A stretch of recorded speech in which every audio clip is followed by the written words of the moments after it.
Hello everyone, कैसे हैं आप सब? I hope you all are doing very good. My name is Sandeep Bhogal and welcome to eco सीखो।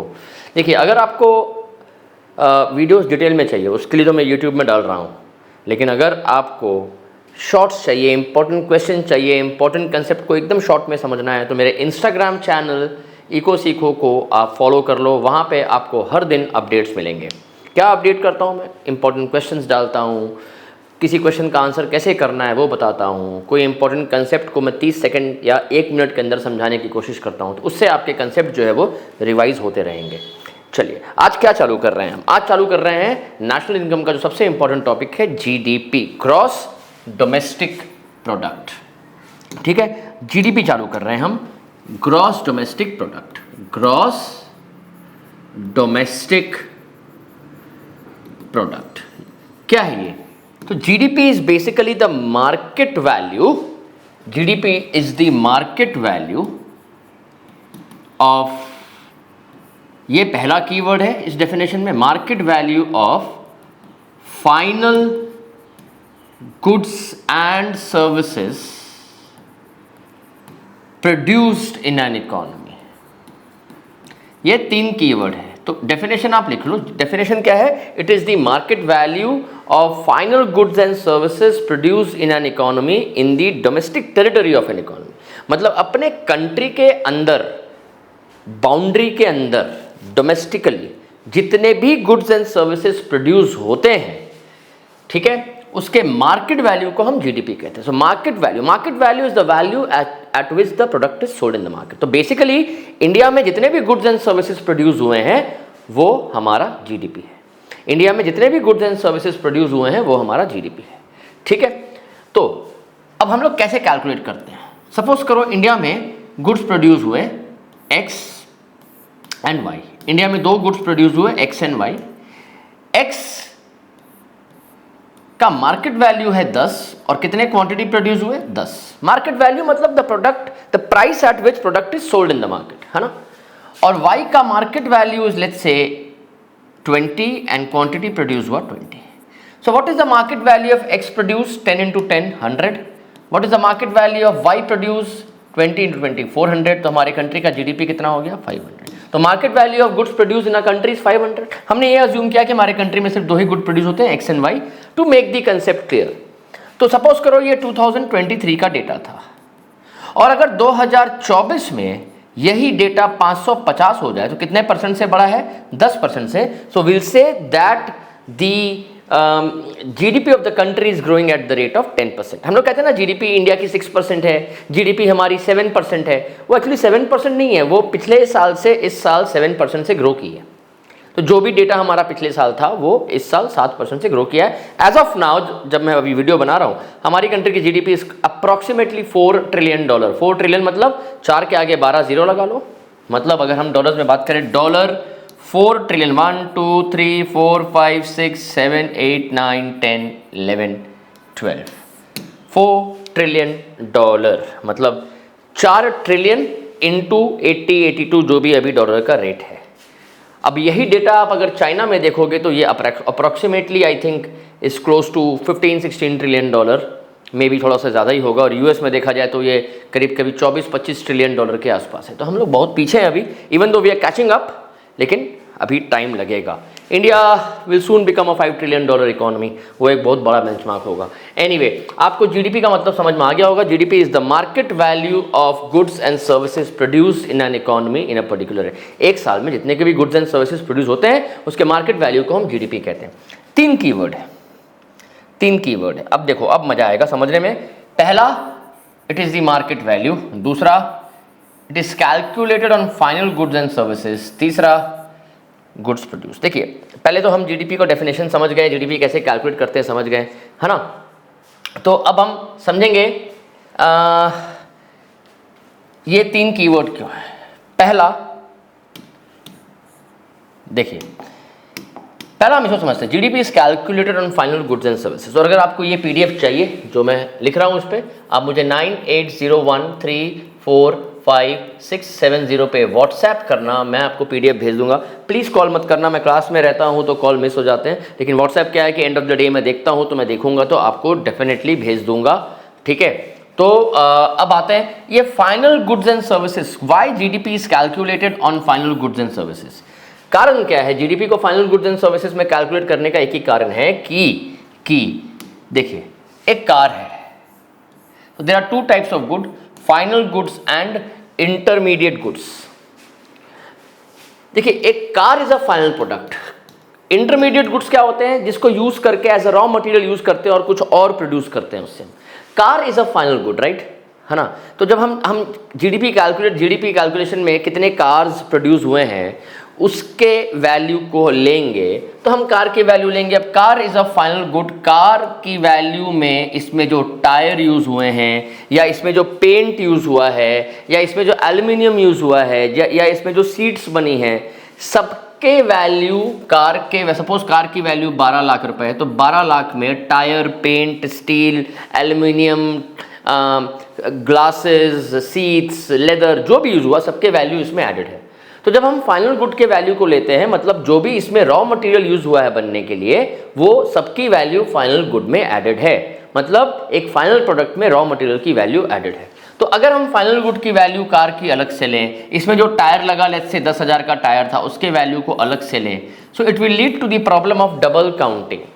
Double counting कैसे कि टायर की वैल्यू एक बार कार के वैल्यू में काउंट हो गई है और टायर की वैल्यू एक बार हम अलग से ले रहे हैं। तो टायर के वैल्यू को हमने कितनी बार ले लिया? 2 बार ले लिया जीडीपी कैलकुलेशन में। तो ये क्या हो गया? इसमें हो गया प्रॉब्लम ऑफ डबल काउंटिंग।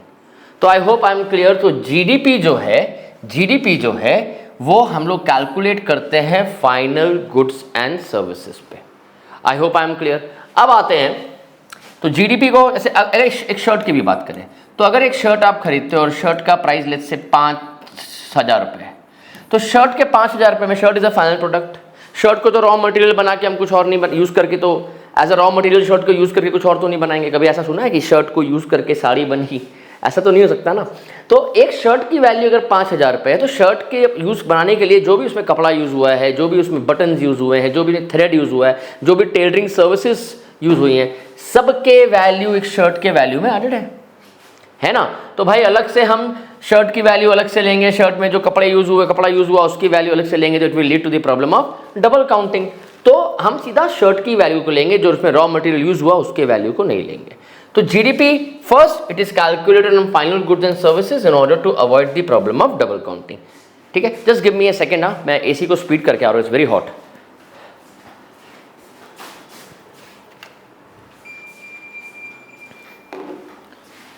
चलिए आगे बढ़ते हैं। दूसरा, GDP is calculated on market, मतलब जीडीपी को जो है is a market value of goods and services produce. चलिए इसको समझने से पहले एक चीज समझते हैं कि जीडीपी से हम क्या समझे, जीडीपी से हम बेसिकली कैलकुलेट क्या कर रहे हैं। अगर जीडीपी बढ़ता है तो उससे हमें क्या पता चलता है? So when GDP goes up, what does it mean? Production बढ़ा है। तो GDP is the market value of goods and services produced. GDP बढ़ेगा तो क्या बढ़ा? प्रोडक्शन बढ़ा। अब इस फ्लोचार्ट को बहुत अच्छे से समझना। अगर प्रोडक्शन बढ़ा है, एक सेकंड में इसको थोड़े से नीचे से चालू करता हूँ, ठीक है। जीडीपी बढ़ा इसका मतलब प्रोडक्शन बढ़ा। प्रोडक्शन कब बढ़ेगा? जब इकोनॉमी में डिमांड बढ़ेगा। देखो प्रोडक्शन हम कब बढ़ाएंगे? कोई भी बिजनेसमैन अपने गुड्स को ज़्यादा तभी प्रोड्यूस करता है जब डिमांड मार्केट में बढ़ता है। तो उसको लगता है कि डिमांड बढ़ा है तो इसको अब ज़्यादा प्रोड्यूस करेंगे, ज़्यादा बेचेंगे। तो जीडीपी बढ़ने का मतलब प्रोडक्शन बढ़ना। प्रोडक्शन कब बढ़ेगा? जब डिमांड बढ़ेगा। डिमांड कब बढ़ेगा? जब इकोनॉमी में इनकम बढ़ेगी, लोग ज़्यादा कमाएंगे, तब डिमांड बढ़ेगा। इनकम बढ़ने का मतलब प्रॉफिट बढ़ा है और प्रॉफिट का मतलब क्या है? ग्रोथ।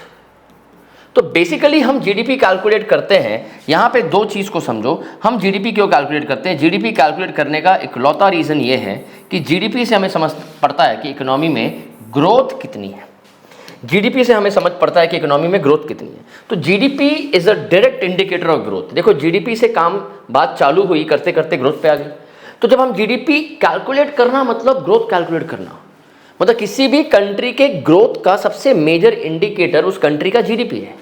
अगर उस कंट्री की जीडीपी बढ़ रही है इसका मतलब यह है कि भाई definitely there is a growth in the country, country में डेफिनेटली ग्रोथ है। ठीक है, तो इसलिए अब इंडिया के जीडीपी अगर बढ़ रही है इसका मतलब ग्रोथ है, क्योंकि प्रोडक्शन ज़्यादा है ना। जापान की जीडीपी अगर बढ़ रही है इसका मतलब ग्रोथ है, मतलब प्रोडक्शन ज़्यादा है। ठीक है, तो अब हम वापस इस पे आते हैं कि जीडीपी को हम मार्केट वैल्यू में क्यों कैलकुलेट करते हैं, फाइनल गुड्स क्यों करते हैं, in order to avoid the problem of double counting. Market value, GDP is calculated on the market value of goods and services. Market value इसीलिए because market value is a value at which product is sold in the market. मतलब market value में profit included है, market value में profit included है। Market value में मतलब जितने का माल प्रोडक्ट मार्केट में बिक रहा है और कितने का बिक रहा है उसको प्रोड्यूसर अपने प्रॉफिट को ऐड करके मार्केट में बेच रहा है। तो अगर मैं एक शर्ट खरीदता हूं 5,000 रुपए की, है ना, तो उसमें प्रोड्यूसर का प्रॉफिट एडेड है। तो मार्केट वैल्यू अगर हम लेते हैं तो हमें पता चलता है जब जीडीपी बढ़ेगा मार्केट वैल्यू पे तो हमें पता चलता है प्रॉफिट कितना बढ़ रहा है। तो because when we talk about GDP we talk about growth and we cannot talk about growth without talking about the profit, है ना। जब हम जीडीपी की बात कर रहे हैं तो हम ग्रोथ की बात कर रहे हैं, अभी मैंने आपको फ्लोचार्ट बताया। और जब ग्रोथ की बात कर रहे हैं तो हमें प्रॉफिट के बारे में पता होना चाहिए, और प्रॉफिट किस में एडेड होता है, मार्केट वैल्यू पे। तो अगर हम मार्केट वैल्यू पे नहीं लेंगे तो हम प्रॉफिट के बारे जान ही नहीं पाएंगे। अगर हम जीडीपी को मार्केट वैल्यू में नहीं लेकर के it is cost of production में लें तो कॉस्ट ऑफ प्रोडक्शन में तो प्रॉफिट एडेड नहीं होता है, तो हमें कैसे पता चलेगा कितना प्रॉफिट हो रहा है। तो जीडीपी का सेंस तभी बनता है जब हम मार्केट वैल्यू पे जीडीपी को कैलकुलेट करें, क्योंकि मार्केट वैल्यू इंक्लूड्स प्रॉफिट, है ना। And remember last thing, GDP is the value of goods and services produced not sold. ठीक है, जितने के गुड्स प्रोड्यूस हुए हैं वो जीडीपी है, बिके ना बिके ये बात की बात है। प्रोड्यूस हुआ है तो अपने कंट्री के जीडीपी में ये ऐड होगा। तो I hope this is very very clear to everybody. तो जीडीपी क्या है ये सबको समझ में आ गया होगा। ठीक है, अब जीडीपी में दो कंसेप्ट है। पहला nominal GDP and real GDP है। Nominal and real GDP. देखिए अब क्या है नॉमिनल एंड रियल, हम समझाते हैं आपको। क्या है, सपोज इंडिया में एक ही गुड प्रोड्यूस हुआ, good X. Let's say there is only one good produce in a country, that is good X. X का प्राइस था 10, क्वांटिटी था 10। ठीक है, ये था 2020 में।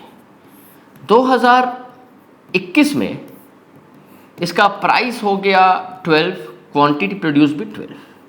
ठीक है, या एक काम करते हैं, 2021 में the price went to let's say 15 and quantity produced is 9। ठीक, तो 2020 का हमारा जीडीपी कितना है, पी इंटू क्यू। तो जीडीपी का बेसिक फॉर्मूला देखा जाए तो इस प्राइस इंटू आउटपुट, है ना। ये बहुत ही लेमैन्स टर्म में, सिंपल भाषा में समझाया जाए तो जीडीपी का क्या है, प्राइस इंटू आउटपुट। सो पी इंटू क्यू किया तो कितना आया, 100 जीडीपी। यहाँ पे 2021 में पी इंटू क्यू किया तो कितना आया, दैट इज 15 इंटू 9 इज 135। अब अगर डेटा देखें तो there is a 35% growth in GDP as compare to 2020 when आप 2021 में निकाल रहे हैं। तो हम 2021 का हेडलाइन हो सकता है न्यूज़पेपर में कि India's GDP is growing at the rate of 35%। लेकिन क्या ये एक्चुअली ग्रोथ है, आप बताओ, क्या ये एक्चुअली ग्रोथ है? द आंसर इज कतई नहीं। क्योंकि देखो 2020 में कितना प्रोड्यूस हुआ, 10। 2021 में कितना प्रोड्यूस हुआ, 9, है ना। अब देखो, जो ग्रोथ हम तभी कहते हैं जब प्रोडक्शन बढ़े। ग्रोथ यहां पे देखो P इंटू क्यू है। जीडीपी हम कैसे कैलकुलेट करते हैं, P इंटू क्यू। अब P Q में दोनों वेरिएबल है, P एंड Q दोनों वेरिएबल, दोनों चेंज सकते हैं। यहां पे जीडीपी का ग्रोथ सिर्फ और सिर्फ प्राइस के बढ़ने पे दिख रहा है। यहां पे जीडीपी का ग्रोथ क्यों दिख रहा है, सिर्फ और सिर्फ प्राइस के बढ़ने से। तो बिकॉज ऑफ इन्फ्लेशन हमारा जीडीपी बढ़ गया। लेकिन क्या रियल सेंस में ग्रोथ है? रियल सेंस में डी ग्रोथ है, क्योंकि लास्ट 2020 में 10 यूनिट बने थे, इस बार 9 बने हैं। देखो, मैं तो अपनी ग्रोथ तभी मानूंगा जब इस साल मैं 500 बच्चे पढ़ाया हूं और अगले साल में 550 बच्चे पढ़ाऊंगा। अगर इस साल मैंने 500 बच्चे पढ़ाए और अगले साल में 400 बच्चे पढ़ाऊंगा तो वो ग्रोथ नहीं है, वो डी ग्रोथ है। ग्रोथ का मतलब I am able to sell more units of whether output और सर्विसेज व्हाटएवर। तो यहां पे डी ग्रोथ है। तो इसका मतलब यह है कि जीडीपी का डेटा डिसेप्टिव हो सकता है, धोखा दे सकता है। जरूरी नहीं अगर हम कह रहे हैं कि GDP is growing at the rate of 5%, मतलब 5% पे ग्रो कर रहा है। तो यहां पे कंसेप्ट आता है नॉमिनल एंड रियल जीडीपी। ठीक है, अब देखो नॉमिनल एंड रियल जीडीपी में क्या फर्क है। तो इस कंफ्यूजन को अवॉइड करने के लिए गवर्नमेंट ने क्या किया, रादर क्या इसका सोल्यूशन है। लेट्स से मेरा लेफ्ट हैंड P है, राइट हैंड Q है। तो P इंटू क्यू होता है तो ये जीडीपी निकलता है। दोनों वेरिएबल है, दोनों बढ़ रहे हैं घट रहे हैं। हमें चाहिए कि हमारा जीडीपी बढ़े, ग्रोथ तभी होती है जब क्यू बढ़े, राइट हैंड क्यू बढ़े। पी के बढ़ने से अगर जीडीपी बढ़ रहा है तो देयर इज एन इन्फ्लेशन, वो एक्चुअल ग्रोथ नहीं है। तो अगर ये दोनों वेरिएबल में से पी को कांस्टेंट कर दिया जाए और क्यू को खाली वेरिएबल रखा जाए, अब हमारा जीडीपी बढ़ेगा तो क्यू के चलते बढ़ेगा, घटेगा तो क्यू के चलते घटेगा। बात समझ में आ रही है आपको? अगर बढ़ेगा तो क्यू के चलते, घटेगा तो क्यू के चलते। तो कुछ ऐसा ही सोल्यूशन निकाला गया कि एक कंसेप्ट लाया गया बेस ईयर का। Base year, so base year is the year at which prices are kept constant। अब समझते हैं, सपोज करो 2020 मेरा बेस ईयर है, प्राइस 10, क्वांटिटी 10, और 2021 में इसी का प्राइस हो गया 12 और क्वांटिटी हो गया 12 अगेन। तो अब हम जब जीडीपी निकालेंगे, दो टाइप का जीडीपी, एक है रियल जीडीपी। रियल जीडीपी में हम जब जीडीपी कैलकुलेट करते हैं तो जो बेस ईयर, एक गवर्नमेंट डिसाइड करती है बेस ईयर कौन सा होगा, जो बेस ईयर होता है उस पे हम प्राइसेस को कांस्टेंट कर देते हैं। जो बेस ईयर होता है उस पे हम प्राइसेस को कांस्टेंट रहने देते हैं। मतलब करंट ईयर के जीडीपी में हम क्या करेंगे, सपोज 2020 हमारा बेस ईयर था, तो हम रियल जीडीपी का फॉर्मूला है base year price into current year production. Base year price मतलब 2021 के जीडीपी को निकालने के लिए हम प्राइस लेंगे बेस ईयर का, जो प्राइस बढ़ा है इसको हम इग्नोर करेंगे। So base year price is 10, current year production हम करंट ईयर का लेंगे तो 120। अब जो 20% का ग्रोथ दिख रहा है, यहाँ जीडीपी 100 था, यहाँ पे जीडीपी 144 था, लेकिन ये हम नहीं लेके, अब जो एक्चुअली 100 से बढ़ा है 120, ये सिर्फ और सिर्फ क्वांटिटी के चलते बढ़ा है, क्योंकि प्राइस हमने कांस्टेंट कर दिया था।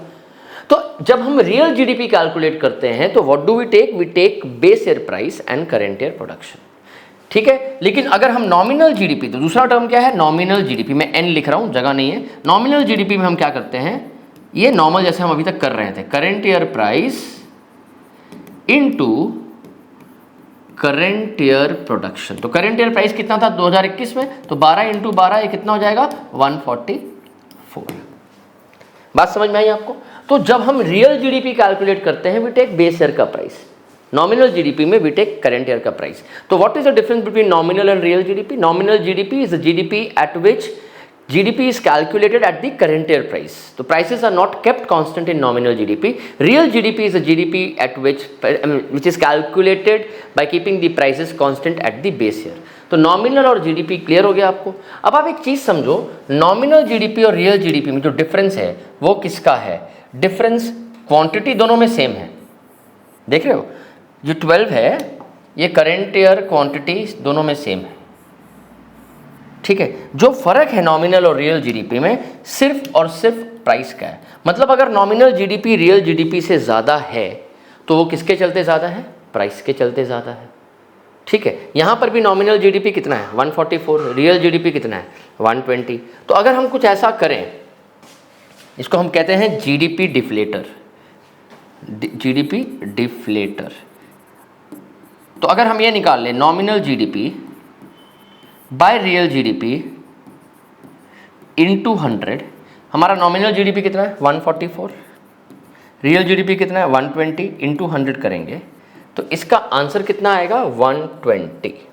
120 का मतलब 100 से कितना ज़्यादा है 20% ज़्यादा है। इसका मतलब जीडीपी डिफ्लेटर ये बता रहा है कि बेस ईयर से करंट ईयर जो है प्राइस कितने परसेंट से बढ़ा है 20% से। मतलब इन्फ्लेशन कह सकते हैं, जीडीपी डिफ्लेटर को हम प्राइस इंडेक्स भी कहते हैं, जीडीपी डिफ्लेटर से इन्फ्लेशन भी निकलता है। तो हमें क्या मालूम पड़ा कि बेस ईयर से करंट ईयर प्राइस कितना बढ़ा। कितना बढ़ा प्राइस भाई 10 से 12 हुआ तो 20%, तो 100 से कितना ज़्यादा 20 ज़्यादा। 100 से जितना ज़्यादा होगा प्राइस उतना बढ़ा, 100 से जितना कम होगा प्राइस उतना घटा है, ठीक है। दो एग्जाम्पल लेके आपको मैं समझाता हूँ नॉमिनल और रियल जीडीपी। सपोज करो 2021 बेस ईयर है, ठीक है, price 50, let's say quantity also 50।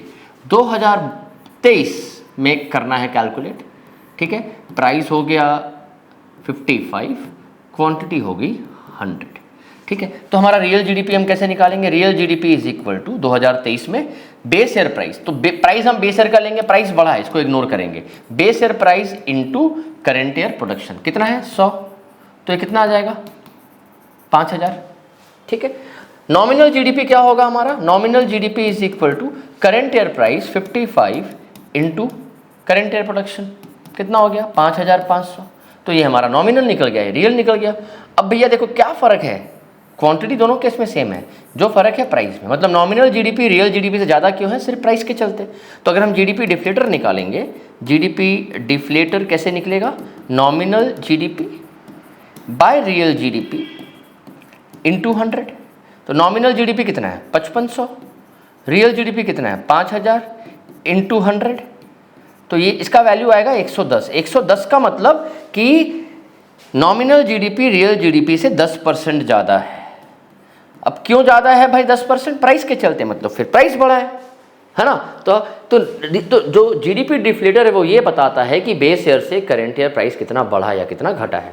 तो अगर यही वैल्यू 100 से कम होता मतलब उतने से प्राइस घटा है। याद रखिएगा, जीडीपी डिफ्लेटर में अगर वैल्यू 100 से ज़्यादा है मतलब उतने से बढ़ा, 100 से कम मतलब उतने से घटा। तो this was all about GDP. I hope GDP का concept is very clear. GDP important है नेशनल इनकम को समझने के लिए। अगर आप नेशनल इनकम समझना चाहते हो ठीक से, तो जीडीपी के कंसेप्ट को दिमाग में एकदम बसा लेना बहुत ज़रूरी है। नहीं तो जीडीपी नहीं समझोगे तो नेशनल इनकम नहीं समझोगे, बिकॉज नेशनल इनकम का मेन इंग्रेडिएंट ही जीडीपी है। I hope the video is good, I hope you like the video. अगर आपको वीडियो पसंद आई है तो please forward and share this with your friends. Bye bye, thank you so much.